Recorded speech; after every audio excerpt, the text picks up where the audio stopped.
Turn your brother in, or I will make sure you lose everything you have ever built. Every account, every client, every single thing. Gone. She hit the floor hard, cold marble, hands first, then her knees, then silence. No scream, no cry, nothing. Just the sound of her own breathing and the slow footsteps of the man she had given 7 years of her life to, walking toward her from behind.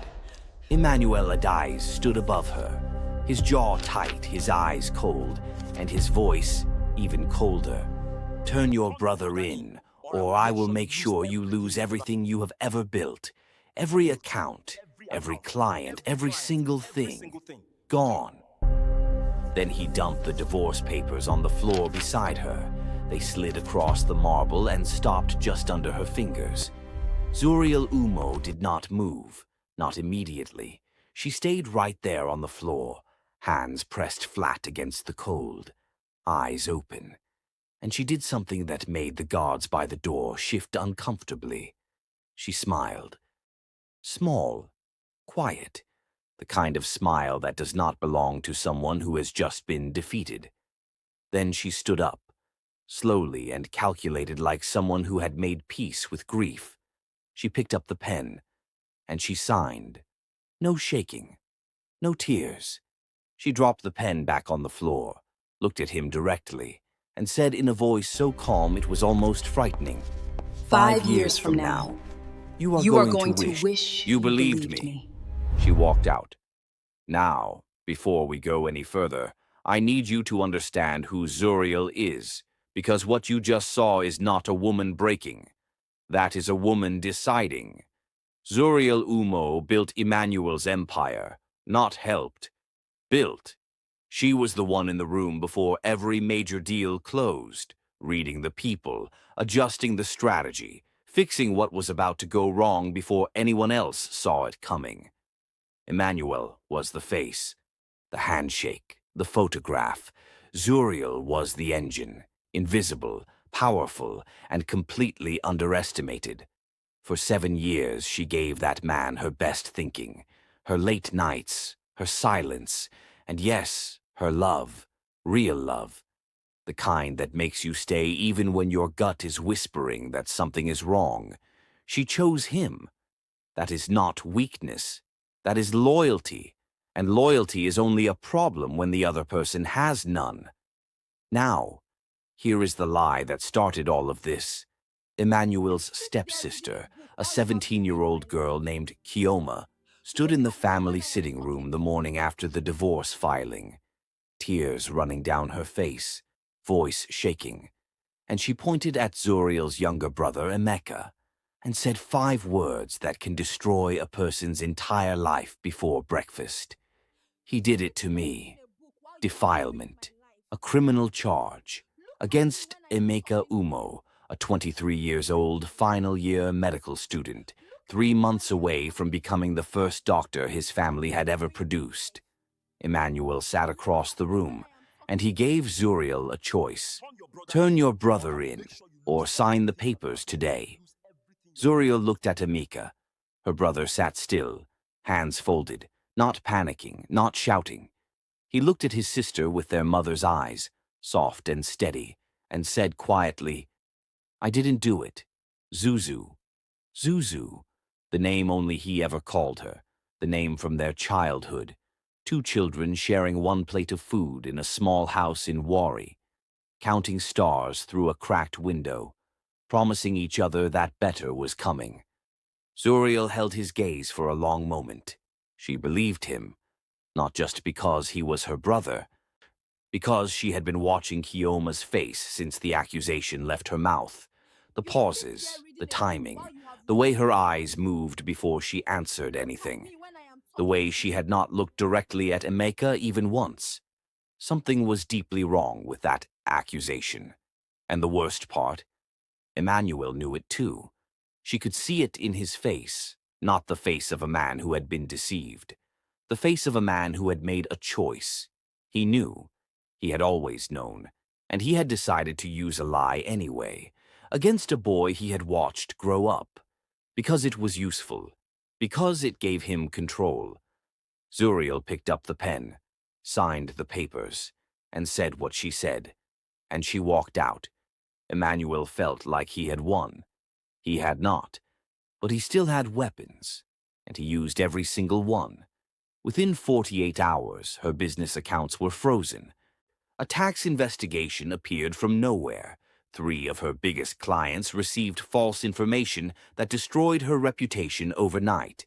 Her company license was revoked, and Emeka received a letter from his medical school. Suspended, effective immediately. All of it, in 2 days. Zuriel sat alone in her apartment that night, no lights on, a glass of water in her hand that she never drank. And in the silence, one thought came to her, clear and sharp as broken glass. Truth without power is just noise, and noise gets ignored. She set the glass down, leaned forward, and started planning. Now here is what happened to Emmanuel's empire in the 3 months after she left, and I need you to pay close attention. Because not one thing Zuriel did next was revenge. She did not make a single call against him. She did not contact one client. She did not touch one account.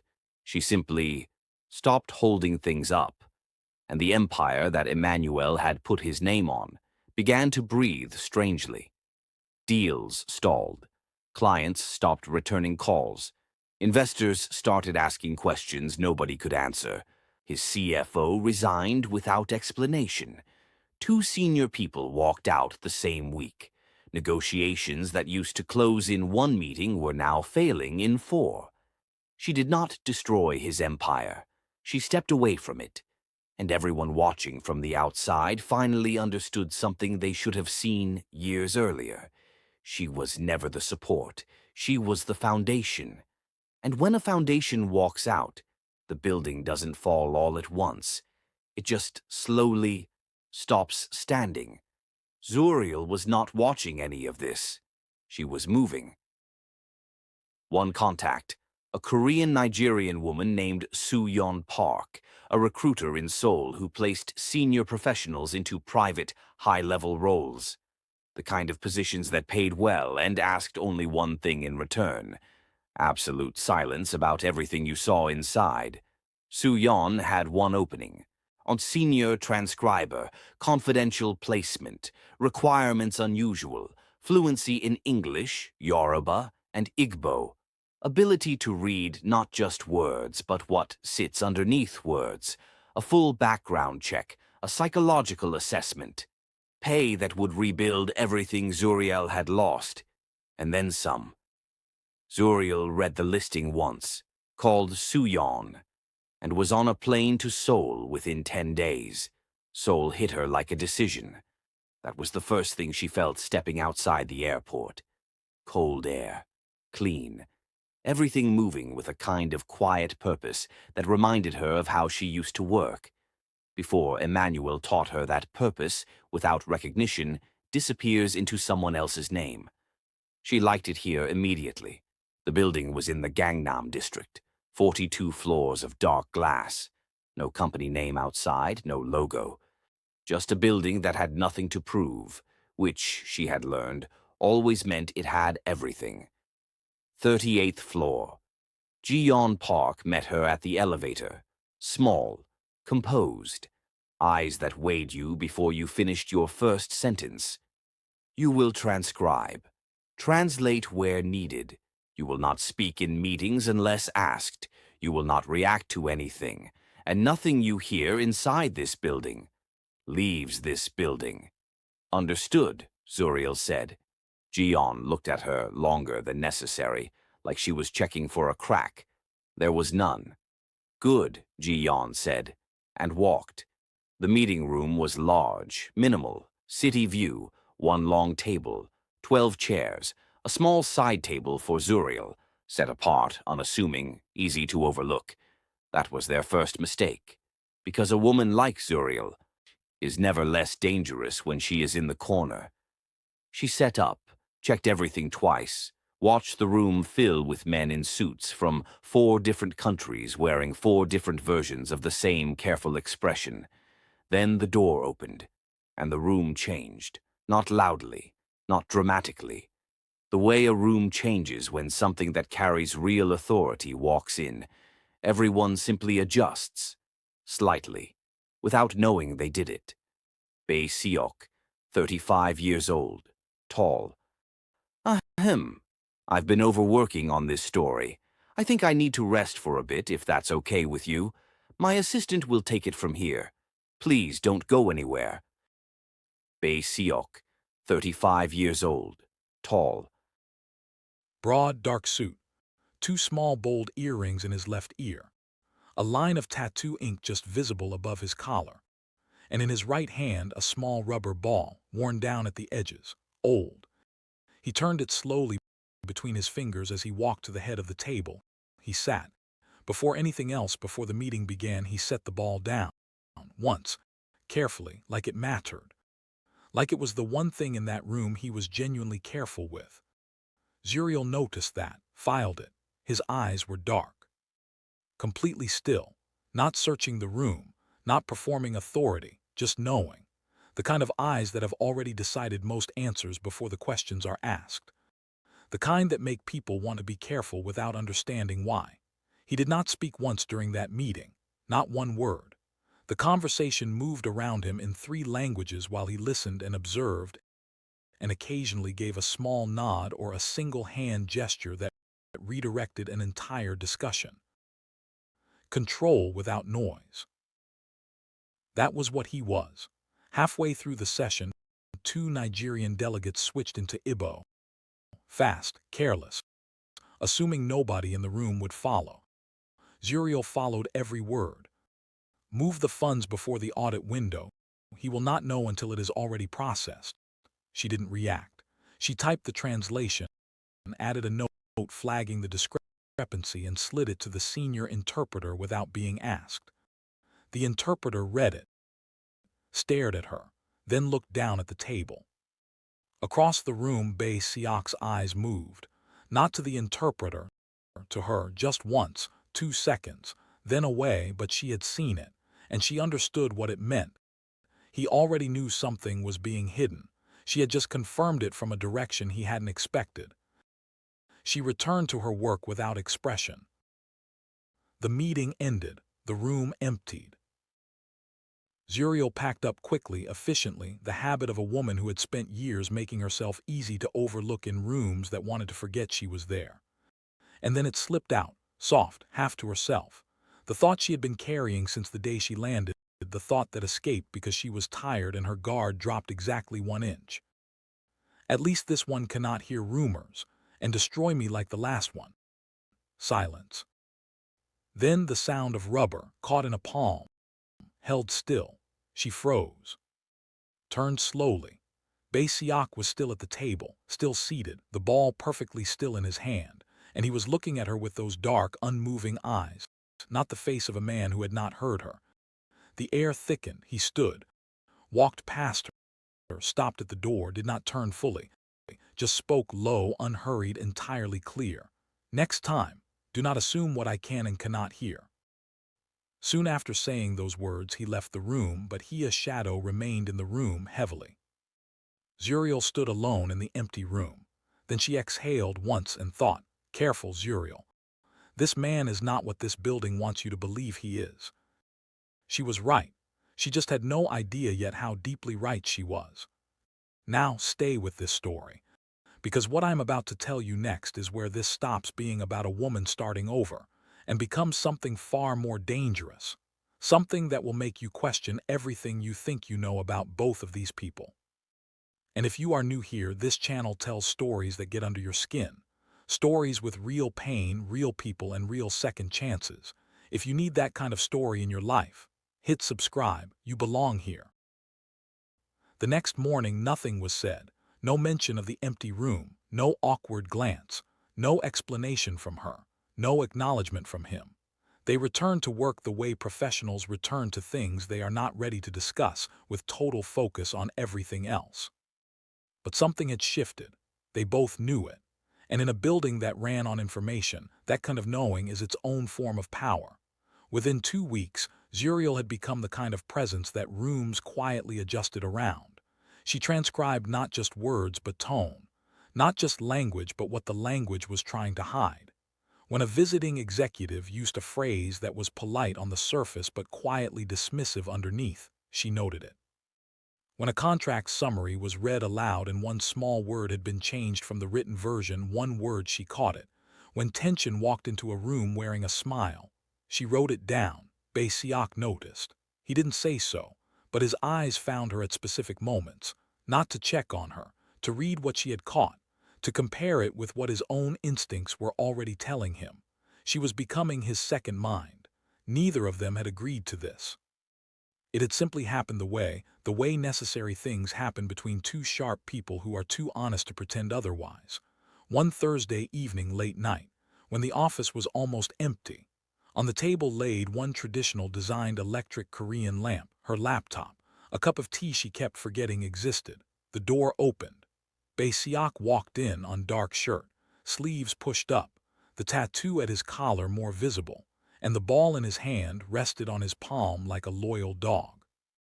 He sat across from her without asking, placed a printed document between them, tapped a section near the bottom.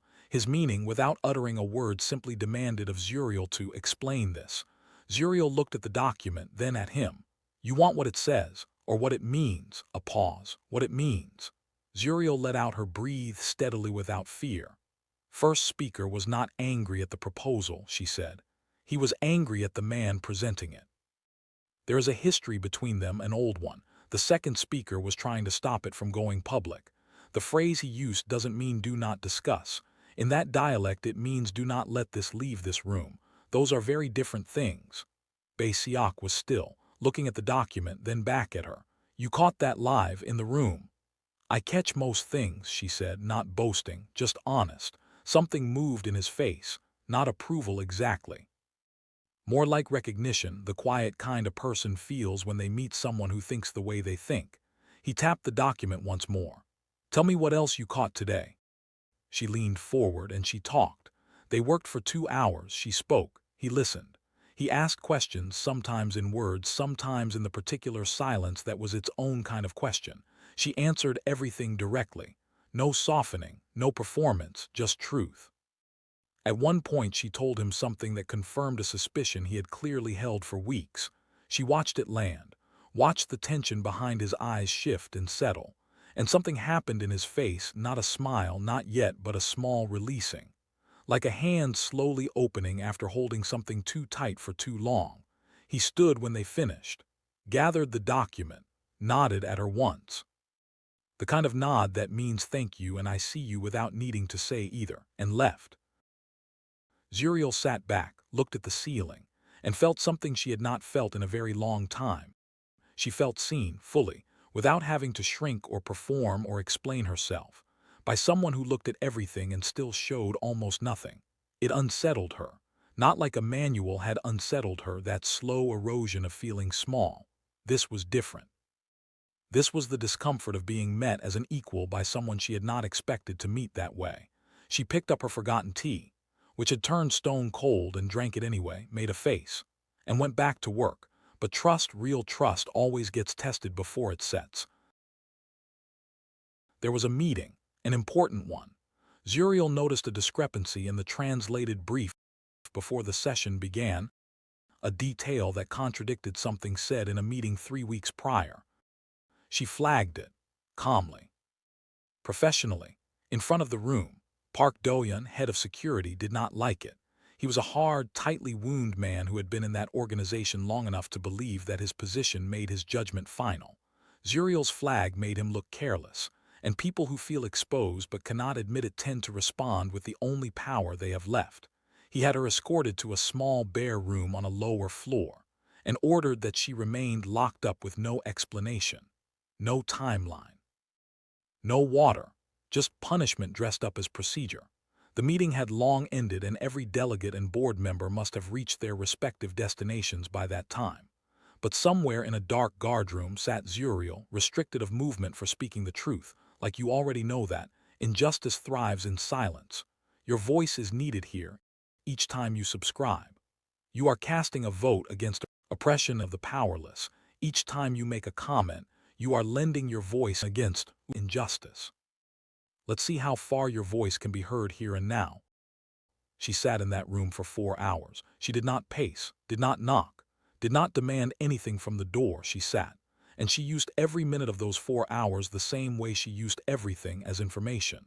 In her head, she replayed every meeting since she arrived, every small thing that hadn't quite fit, every timestamp that was off, every response that came too fast or too clean.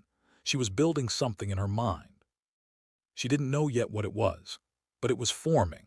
Although at this point her body began yielding to starvation, and she was gradually out of body glucose and tilting toward hypoglycemia, she didn't know how long she could hold the line because her body felt like a chore to carry now. At this point, she only held on to the promise she made to her late parents. She had promised to take absolute care of her younger brother and ensure he became a medical doctor at all cost. But slowly it felt like she was giving in to the pain her body introduced at every passing hour. Suddenly, metal clashed against each other and light peeped to greet her in the dark guardroom. They are here to finish me off, she thought. When the door finally opened, Jaeyeon was outside. You were right, Jaeyeon said quietly, about the discrepancy. Zuriel struggled to stand, smoothed her jacket with feeble hands, looked Jaeyeon directly in the eye. I know, she said through her gritted teeth, with a voice barely above a whisper, and walked back to her desk, without one word about the 48 hours. Park Do-yeon avoided her eyes for 10 days like her eyes carried judgment and a gavel. Zuriel only kept her acts together like nothing really happened. The next morning, when she had reported for duty at the usual conference hall, she came to a standstill on noticing that her chair had been replaced. Same position, new chair, better, bigger, more permanent. No note, no explanation, but nothing in that building was random. Everything had a reason down to weeds. She scanned across the room with eyes that gave away nothing. Not the kind that is rehearsed but natural, like the wind taking a walk past stubborn trees. Seok was already seated, the ball turning slowly between his fingers. Their eyes met briefly. He did not look away first. And that small, simple thing meant more in that world than most people would ever understand. No one ever dared to look at him in the eyes over the past decade, not even so-called most dangerous business partners in Korea. And did we mention, over 900+ transcribers came and left in barely 2 days, none lasted a week. They all left because he carried darkness in his eyes. But with Zuriel it was different. Something is coming that is going to shift how you see Seok completely. Not the power, not the silence, something underneath all of that. Something that one small 3-year-old boy is about to reveal without even trying. A man who carries a worn-out little ball everywhere he goes is carrying something far more important than a habit. Remember that. Now, if you already feel this story in your chest, if Zuriel reminds you of anyone you know or anyone you have been, I want you to tell me in the comments who you think Seok really is underneath all that silence. Read him. Tell me what you see. I want to know if you are right before the story tells you. Let us keep going. It was a Saturday when Zuriel first met Min-jun. She had been called in unexpectedly for a private meeting on the residential floor. She hadn't known there was a residential floor.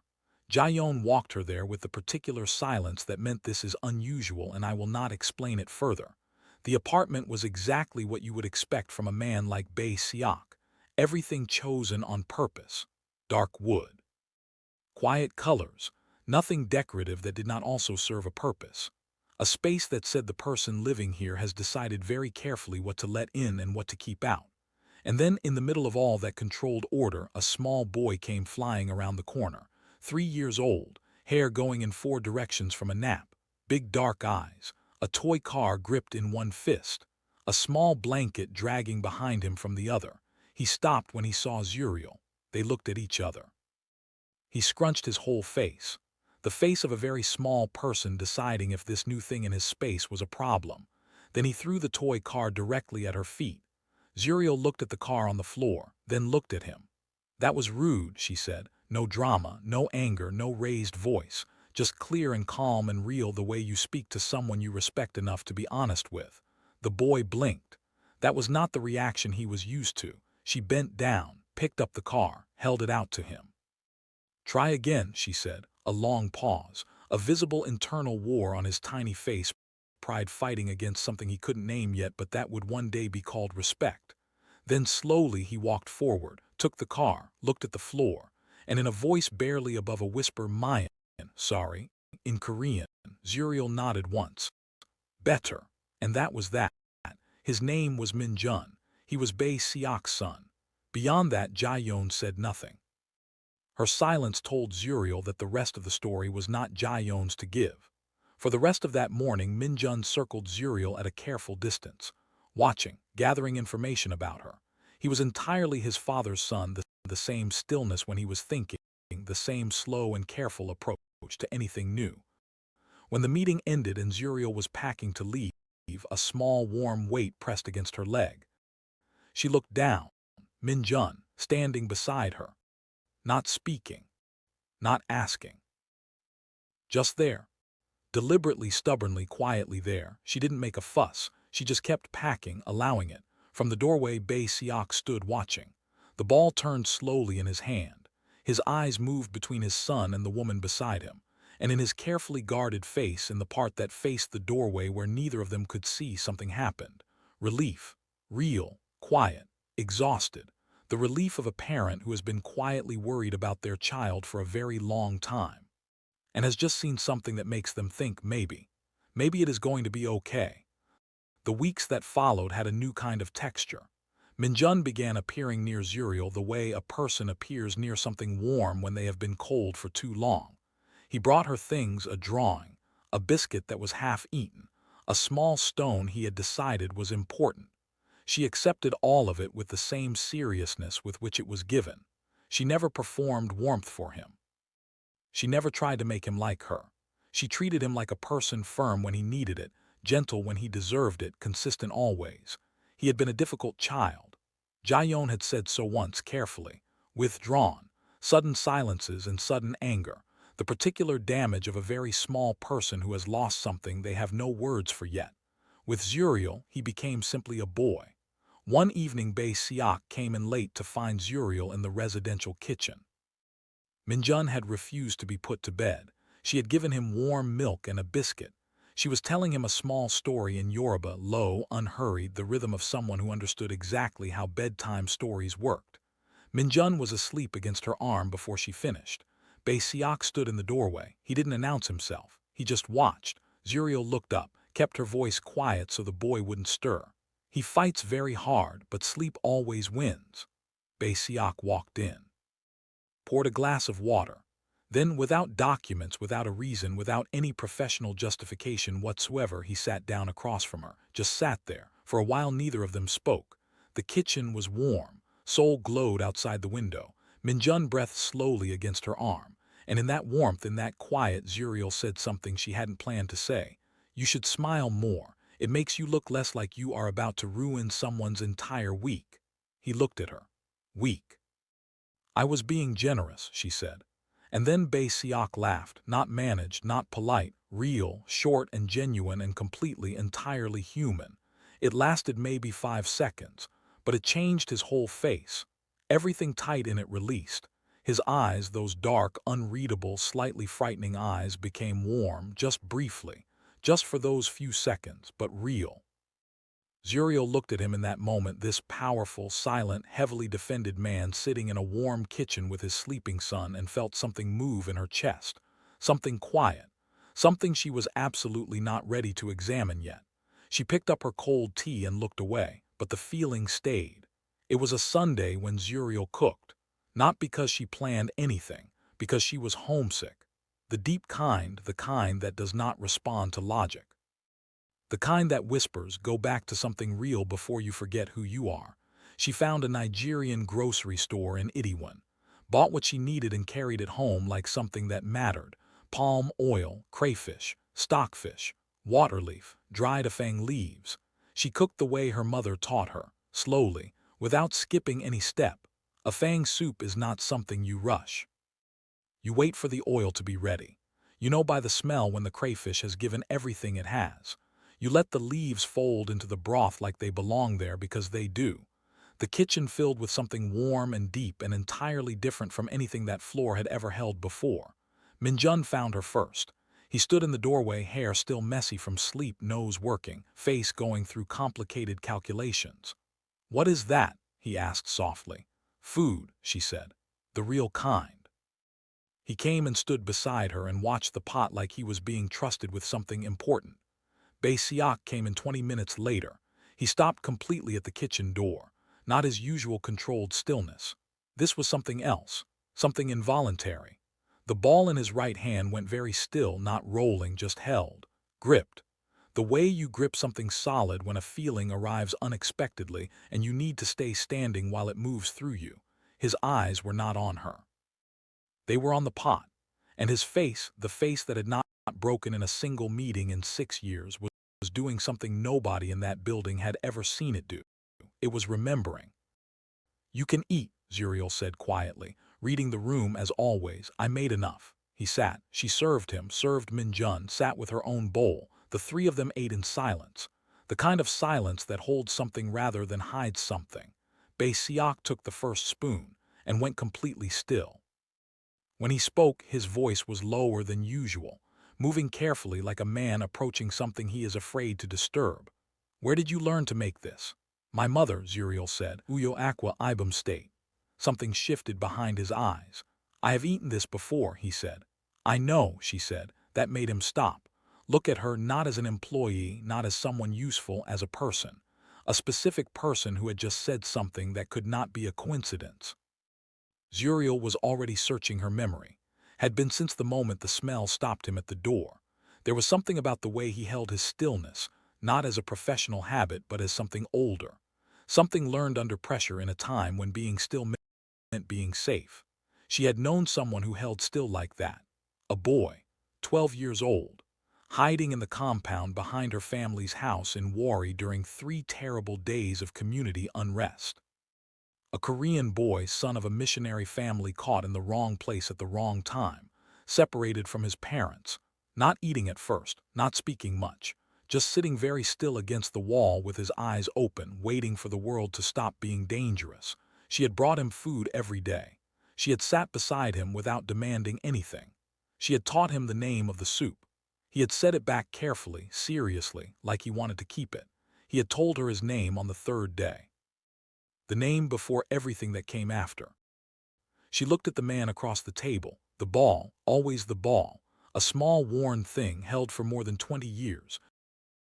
She raised both hands and signed, not formal sign language.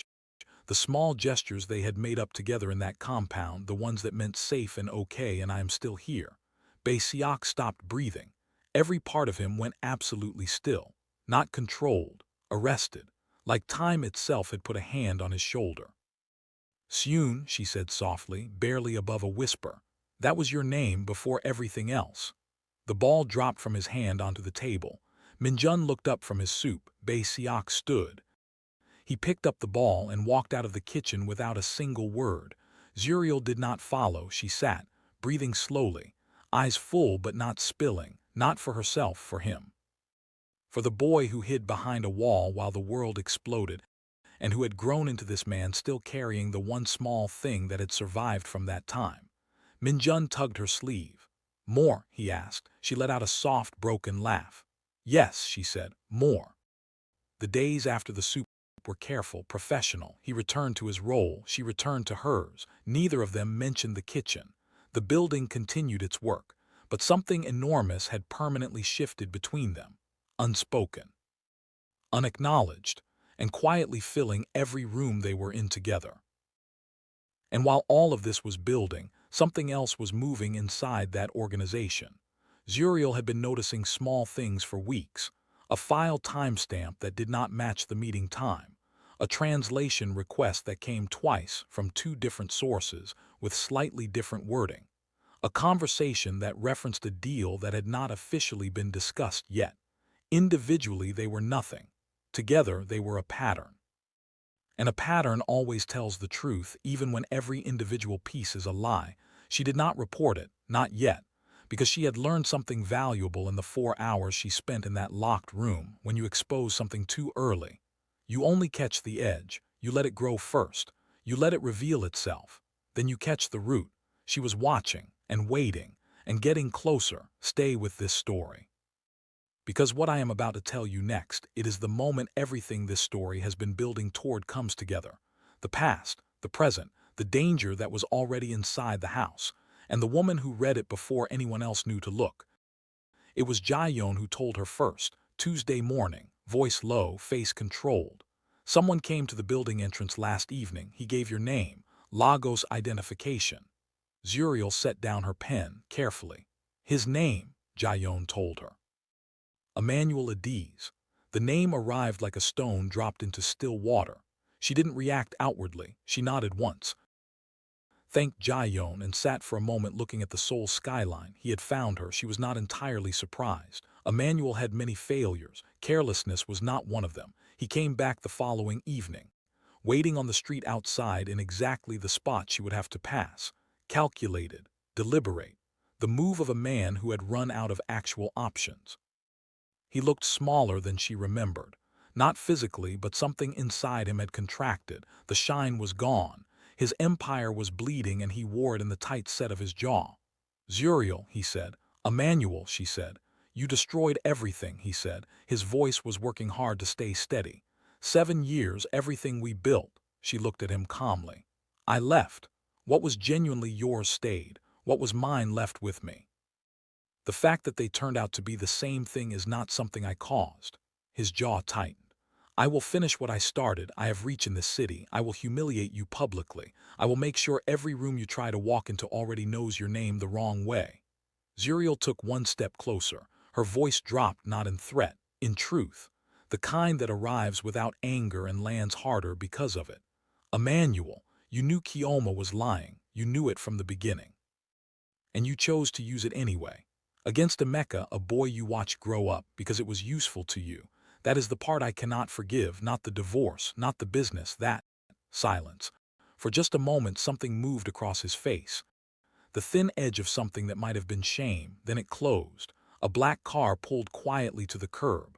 A man in a dark jacket stepped out and stood without saying a word. Emmanuel looked at the man, then at the building. An understanding came to his face slowly. The kind that arrives when a person realizes they are no longer the most dangerous force in a conversation. Zuriel turned and walked back inside. She did not look back. What followed was not loud, not violent. It was the quiet, precise kind of consequence that exists when real power moves with complete intention. 3 civil cases appeared with Emmanuel's name on them. A financial audit cross-referencing his accounts with irregular transfers. His Korean contacts withdrew one by one. His hotel stay ended abruptly. His visa extension denied without explanation. Seok had made one signal, just one. And the man who had frozen Zuriel's accounts dismantled her business and used a young girl's tears as a weapon against an innocent boy, found himself buried, legally, completely, without a single raised voice, without a single act of violence. Now I want to stop here and ask you something directly. Did Emmanuel deserve everything that came for him? Or did it go too far? Drop your honest answer in the comments, because the people watching this story are split, and both sides have a real point. I want to hear which side you are on.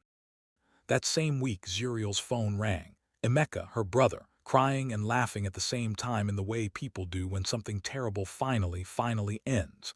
He had received a letter from his medical school. Full reinstatement. The investigation closed. Evidence found insufficient. His name cleared. Zuriel sat down on the floor of her apartment and held the phone to her ear and listened to her brother come undone with relief. She didn't say much. She just stayed on the line and breathed, and felt something that had been locked tight in her chest for nearly a year. Unlock. Truth had been restored, not by noise or bitterness. By power she had earned honestly, one careful, costly, real act of trust at a time. There was one more thing she needed to know. Park Do-yeon told her. He had been monitoring the Emmanuel situation on Seok's instruction, and in the intelligence gathered something else surfaced. Messages between Emmanuel, Kdrama, and Kdrama's mother, coordinated, documented. Emmanuel had known from the very beginning. She read the documents once, folded them, set them down. The anger she expected did not come. What came was quieter, a door closing, not forced, not slammed. Closing the way a door closes when you have walked all the way through it and there is genuinely nothing left on the other side worth going back for. She let him go, not because he deserved forgiveness, because she deserved freedom. Her contract renewal came due that month. She packed her desk quietly, said her goodbyes. She went to find Min-jun last. He was in the sitting room. He looked up when she came in. And something in her face told him, because he crossed the room immediately and stood in front of her and said, with the total and absolute seriousness of a 3-year-old who has made a final decision, no, just that, one word. She knelt down, held his small face in both her hands. "You are the bravest boy I have ever met," she said, "and you are going to be incredible." He threw both arms around her neck and held on. She closed her eyes and felt the full weight of everything this child had given her without knowing it, a reason to show up, a reason to be consistent, a reason to remember that love is not always loud. Sometimes it is just a small person who follows you around and presses against your leg because you feel like safe ground to them. When she stood, Seok was in the doorway, holding the ball, and looking at her with those dark eyes that were no longer disturbing in the way they had been on the first day. They were doing something she had only seen once before in a warm kitchen for a few seconds, the thing that lived underneath all the walls. She picked up her bag. "Thank you," she said, "for Emeka, for all of it." She walked toward the door, almost past him, and then he spoke, low, each word landing like it was costing him something he was not used to spending. "If you want a reason to stay." She stopped, turned. He looked at her, not past her, not at what she could do at her. Zuriel Umoh, the woman who had told him the truth without softening it, who had made his son feel like a person, who had walked back into his life carrying a bowl of soup and 23 years of memory. "Say the name," she said quietly. "Of the soup." Silence. Min-jun held his breath. And Seok, the man who ran his world from silence, who had not asked anyone for anything in longer than he could honestly remember, said it, quietly. Like setting something precious down after carrying it alone for far too long. Afang soup. Something real moved across Zuriel's face, not performed, not managed, warm and quiet and entirely her own. "I will stay," she said, "only for the soup." Min-jun erupted.